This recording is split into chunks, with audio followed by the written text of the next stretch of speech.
കോഴിക്കോട് കക്കയത്ത് കർഷക സംഘടനകളും UDF പ്രവർത്തകരും കളക്ടറേറ്റിന് മുന്നിൽ ദേശീയപാത ഉപരോധിച്ചു. പ്രതിഷേധത്തെ തുടർന്ന് കോഴിക്കോട് കൊല്ലകൽ ദേശീയപാതയിൽ വൻ ഗതാഗതക്കുരുക്കുണ്ടായി. DCC പ്രസിഡന്റ് പ്രവീൺ കുമാർ ഉൾപ്പെടെയുള്ളവരെ പോലീസ് അറസ്റ്റ് ചെയ്ത് നീക്കി. സിനോജ് തോമസ് നൽകും കൂടുതൽ വിവരങ്ങൾ. സിനോജ് തോമസ്, വലിയ പ്രതിഷേധത്തിനാണ് ഇതിനകം ആ പ്രദേശം സാക്ഷ്യം വഹിച്ചു കഴിഞ്ഞത്. നിലവിലെ സാഹചര്യം എന്താണ്? പ്രതിഷേധക്കാർ പിരിഞ്ഞുപോയോ?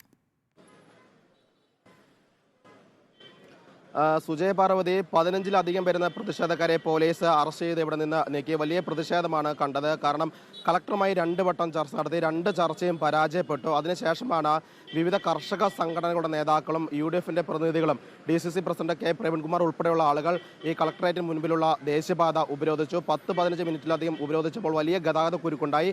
അങ്ങനെ ചില വാഹന യാത്രക്കാരും ഡ്രൈവർമാരും അതിനെതിരെ രംഗത്ത് വന്നു. അങ്ങനെ പോലീസ് വലിയ ഫോഴ്സ് എത്തി ബലം പ്രയോഗിച്ച് DCC പ്രസിഡന്റ് ഉൾപ്പെടെയുള്ള നേതാക്കളെയും കർഷക സംഘടനകളുടെ നേതാക്കളെയും ബലം പ്രയോഗിച്ച് അറസ്റ്റ് ചെയ്ത് ബസ്സിൽ കയറ്റി കൊണ്ടുപോവുകയാണ് ചെയ്തത്. അതിനുശേഷം ഇപ്പോൾ ഇവിടെ ഈ കൊല്ലപ്പെട്ട എബ്രാഹിമിന്റെ കുടുംബാംഗങ്ങളുണ്ടായിരുന്നു. അവരൊക്കെ തന്നെ കക്കയത്തേക്ക് മടങ്ങിപ്പോവുകയാണെന്നാണ് അറിയിച്ചിരിക്കുന്നത്. കുടുംബാംഗങ്ങൾ പറഞ്ഞിരിക്കുന്നത് ഇതിലൊരു തീരുമാനമുണ്ടായതിനു ശേഷം മാത്രം ഇൻക്വസ്റ്റ് നടത്തിയാൽ മതി.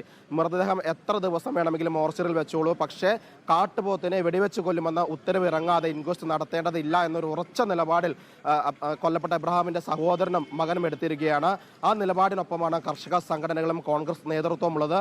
പോസ്റ്റ്മോർട്ടം ചെയ്യേണ്ട ആവശ്യമില്ല, തീരുമാനം അതായത് കാട്ടുപോത്തിനെ വെടിവെച്ച് കൊല്ലുന്ന ഉത്തരവ് ഇറക്കിയ ശേഷം മാത്രം ഇൻക്വസ്റ്റ് നടത്തിയാൽ മതി എന്ന തീരുമാനത്തിൽ നിൽക്കുന്നു. രാവിലെ 7:30 മണിക്ക് Kakkayam Koorachundu police Kozhikode medical college മോർച്ചറിൽ എത്തിയതാണ് ഇൻക്വസ്റ്റ് നടത്താൻ വേണ്ടി. പക്ഷേ കുടുംബാംഗങ്ങൾ നേരെ മെഡിക്കൽ കോളേജിൽ പോകാതെ കളക്ടറേറ്റിൽ എത്തുകയാണ് ചെയ്തത്. അങ്ങനെ അനന്തമായി ഇൻക്വസ്റ്റും പോസ്റ്റ്മോർട്ടം നീണ്ടു പോവുകയാണ് ചെയ്തത്. ഇപ്പോഴും ഈ കോഴിക്കോട് കളക്ടറേറ്റിന് മുൻപിൽ വലിയ പോലീസ് സന്നാഹമുണ്ട്. കാരണം കളക്ടറുമായും DF-ഉമായി നടത്തിയ ചർച്ച നിരവധി പ്രവർത്തകരെ പോലീസ് നേരത്തെ വലിയ പ്രതിഷേധത്തിന് സാക്ഷിയായതാണ്. ഇപ്പോൾ പ്രതിഷേധക്കാരെ അവിടെ നിന്ന് കസ്റ്റഡിയിലെടുത്ത് നീക്കിയിരിക്കുകയാണ്. സിനോജ് തോമസാണ് വിവരങ്ങൾ നൽകിയത്.